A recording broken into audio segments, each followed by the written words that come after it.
On May 6, 2009, a few months after the peak of the financial crisis, investors, analysts, and admirers of mega investor Buffett gathered for the highly anticipated Berkshire Hathaway annual meeting.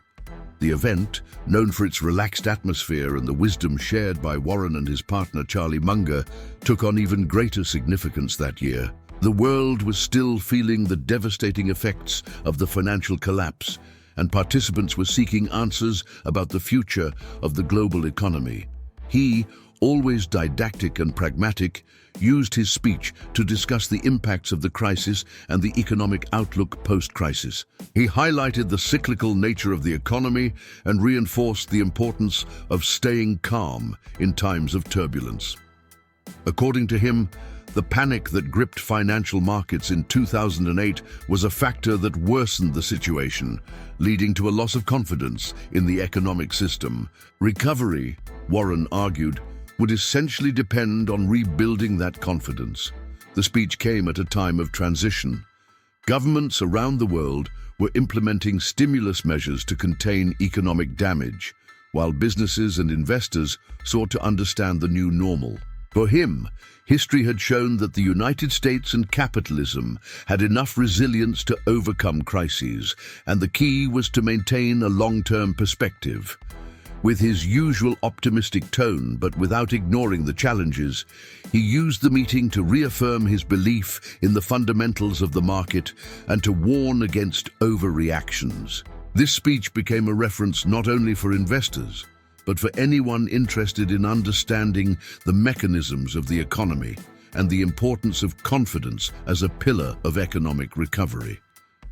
At the core of his speech were fundamental principles that had always guided his approach to financial markets. He emphasized that the crisis of 2008 was exacerbated by uncontrolled emotions, particularly the widespread fear that led to a collapse of confidence in the economic system.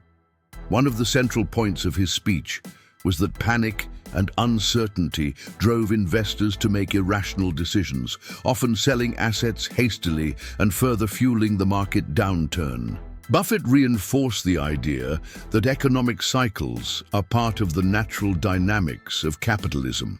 He pointed out that, historically, periods of contraction are followed by expansion, and that those who maintain a long-term vision are the ones who can take advantage of the opportunities that arise during times of crisis. He used his own investment strategy as an example, which is based on buying solid companies at discounted prices during periods of widespread pessimism. Another important aspect addressed in the speech was the need for regulation and government measures to restore public confidence. Warren acknowledged the essential role of the Federal Reserve and the United States Treasury in intervening in the economy with stimulus packages and measures to stabilize the banking system. However, he also warned about the danger of excessive interventions that could undermine market dynamism. One of the most memorable parts of the speech was when he said that the United States has always emerged stronger from every crisis. Optimism is the rational faith in the resilience of the country and its economy. This message, delivered at a time of great uncertainty, helped bring a sense of hope to investors. Buffett's words at the 2009 meeting remain relevant even years after the financial crisis. The concept of confidence as the driving force behind economic recovery applies to various contexts, from global crises to local recessions and individual business challenges. One of the main lessons from the speech is the importance of a long-term perspective. In an increasingly fast-paced world where financial decisions are influenced by immediacy and fear, his approach reinforces the need for patience and strategy. Just as markets recovered after the 2008 crisis, other economic challenges can be overcome through resilience and an understanding of financial cycles.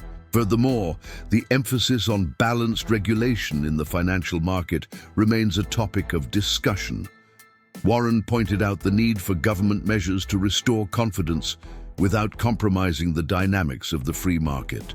This dilemma remains relevant, especially in the face of more recent crises and the growing influence of monetary policy on the global economy.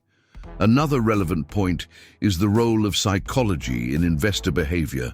The irrationality during times of crisis, as he pointed out, demonstrates how emotional factors can amplify market fluctuations. This phenomenon continues to be studied in the field of behavioral finance, highlighting the relevance of the lessons left by the investor. Finally, Buffett's optimistic message about the ability of the United States, and by extension capitalism, to recover from crises resonates strongly. This perspective not only inspires confidence in investors, but also underscores the importance of sound policies and innovation as drivers of long-term economic growth. Throughout this speech, Warren reinforced valuable lessons on the resilience of the economy and the importance of confidence in markets. The analysis of economic cycles and the role of investor psychology demonstrate that moments of crisis are also opportunities for those who maintain a strategic and balanced perspective. His central message extends beyond the context of the 2008 crisis, emphasizing that patience, discipline, and confidence are fundamental elements for financial and economic success. By understanding these principles, we can apply his lessons not only in the world of investments, but also in business management and personal finance. If you enjoyed this analysis, don't forget to share this content and stay tuned for more insights on economics and finance. See you next time.